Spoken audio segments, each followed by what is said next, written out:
Mesdames et messieurs, bonsoir.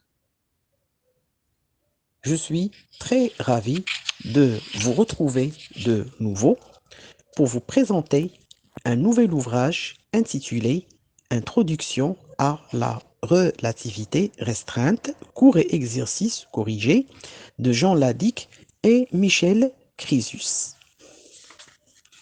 Voilà l'ouvrage ciblant le premier cycle universitaire Introduction à la relativité restreinte, cours et exercices corrigés, des éditions Duno de Jean Ladic, professeur émérite à l'Université d'Angers, et Michel Chrysos, professeur également à l'Université d'Angers. C'est un ouvrage très intéressant traitant donc la théorie et la fascinante contribution d'Einstein en physique théorique, notamment la relativité restreinte. Ce livre est constitué de 8 chapitres. Le chapitre 1 est la relativité en mécanique classique. Il traite les principes de la relativité galiléenne, les systèmes de référence d'inertie, le concept de temps absolu, la transformation de Galilée, principe de relativité et invariance des lois de la mécanique par changement de référentiel. Le chapitre 2 traite, le paragraphe plutôt 1-2 traite la propagation de la lumière, notamment l'expérience de Fizeau, l'expérience de Michelson et Morley, donc et de Albert Michelson, c'est un prix Nobel de physique en 1907, le premier américain lauréat du prix Nobel de physique, invariance de la vitesse de la lumière. Le paragraphe 3 donc, a pour objet l'électromagnétisme classique, invariance de la charge électrique, postulat de l'invariance galiléenne de la force de Lorentz. L'invariance galiléenne, bien sûr, de la force de Lorentz n'est pourtant pas strictement vérifiée. La non-invariance galiléenne des équations de Maxwell, la transformation Galilée mise en question. Donc, dans ce chapitre, on met l'accent sur le fait que les équations de l'électromagnétisme et de Maxwell et la force de Lorentz ne sont pas invariantes par les transformations de Galilée. Chapitre 2, relativité du temps et de l'espace, donc les postulats de la relativité restreinte, propriété de l'espace-temps, principe de relativité, la causalité, la vitesse limite de propagation des interactions. Paragraphe 2, la transformation spéciale de Lorentz Poincaré, le grand mathématicien et physicien Henri Poincaré, l'un des pères également des mathématiques de la relativité restreinte, linéarité des relations entre coordonnées, invariance par réflexion, groupe des transformations de Lorentz Poincaré, identité d'une transformation inverse, invariance de forme par composition des transformations, constante de structure de l'espace-temps, transformation spéciale de Lorentz Poincaré, ainsi que la formule de composition des vitesses. Le paragraphe 3 donc, a pour objet la relativité du temps, la relativité de la simultanéité, les durées propres et impropres, la synchronisation des horloges dans un référentiel, le changement de référentiel d'une onde. Le paragraphe 4, donc les différentes mesures expérimentales de la vitesse de la lumière ainsi que de la dilatation des temps. Le paragraphe 5, la relativité des longueurs, donc longueur propre et impropre. Donc il traite le problème de la contraction de Lorentz-Fitzgerald ainsi que les mesures expérimentales et les exercices notamment d'application. Le chapitre 3 donc, traite le concept d'espace-temps introduit par Hermann Minkowski en relativité restreinte, l'invariant de l'espace-temps, vitesse de propagation des interactions, intervalle entre deux événements, durée propre, relation de causalité, intervalle réel et imaginaire, cône de lumière, événements liés par une relation de causalité, quadrivecteur, définition, produit scalaire énorme, quadrivecteur d'onde, formulation covariante des lois de la physique. Donc les quadrivecteurs sont des concepts mathématiques indispensables en relativité restreinte et ils ont été notamment introduits par Hermann Minkowski, le mathématicien russe. Espace-temps de Poincaré Minkowski, l'espace-temps devient donc pseudo-euclidien.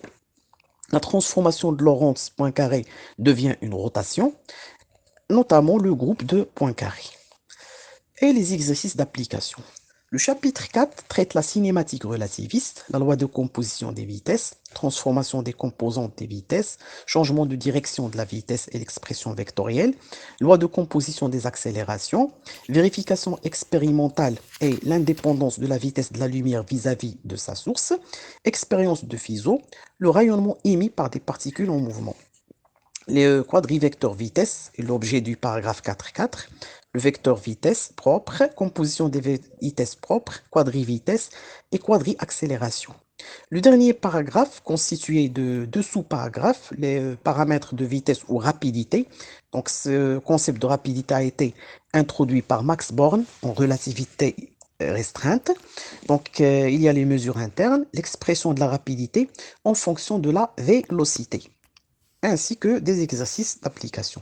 Chapitre 5, quadrivecteur impulsion-énergie, donc c'est donc la dynamique relativiste, définition du quadrivecteur impulsion-énergie, conservation de la quantité de mouvement, recherche d'une expression relativiste de l'impulsion, quadrivecteur impulsion-énergie, équivalence entre masse et énergie propre, propriété du quadrivecteur impulsion-énergie, donc le paragraphe 5.2, équivalence entre énergie et inertie, conservation de l'énergie et de l'inertie, conservation et invariance de l'impulsion-énergie, ainsi que donc les impulsions des photons. Donc notamment, on sait que le champ électromagnétique, donc depuis Max Abraham, il transporte de la quantité de mouvement, bien de l'impulsion. Les vérifications donc expérimentales de la vitesse limite des particules, donc l'expérience notamment de Bertozzi, les collisions entre particules, les collisions élastiques entre deux corps de même masse, l'effet Compton, de la diffusion donc inélastique des photons X par des électrons liés, effet découvert et étudié par Arthur Rowley Compton, le physicien américain, et le prix Nobel de physique de 1927, collision inélastique, et l'énergie de liaison entre particules et notamment des exercices. Le chapitre 6, la dynamique relativiste, traite la loi fondamentale de la dynamique en mécanique relativiste, postulat de la dynamique relativiste, énergie totale et mouvement particulier. C'est l'objet du paragraphe 6.1. Le paragraphe 6.2, les quadrivecteurs force. Le paragraphe 6.3, les vérifications expérimentales, donc les mouvements des particules chargées dans un champ électrique et les mouvements des particules chargées, relativistes notamment, dans un champ magnétique et les exercices d'application. Le chapitre 7, c'est l'un des chapitres les plus importants et les plus cruciaux de ce livre, donc l'électromagnétisme. Donc les opérateurs différentiels quadridimensionnels, notamment la quadridivergence, le rotationnel, le quadrigradient, le d'Alembertien et ainsi de suite.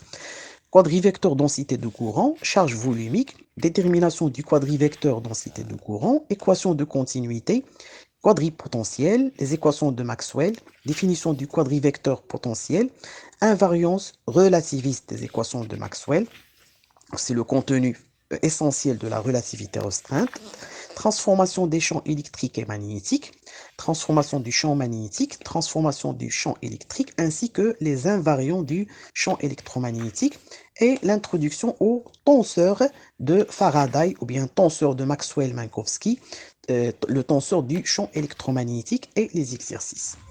Le chapitre 8 et le dernier chapitre, donc, a pour objet les origines de la mécanique quantique, donc la quantification du rayonnement, la formule de Planck du rayonnement du corps noir et la relation entre la formule de Planck de l'énergie du quantum de lumière et la relativité restreinte, les postulats de De Broglie, le paragraphe 8.2, le photon, donc est-ce qu'il possède une masse ou non, le premier postulat de la mécanique ondulatoire et la longueur d'onde de Louis de Broglie.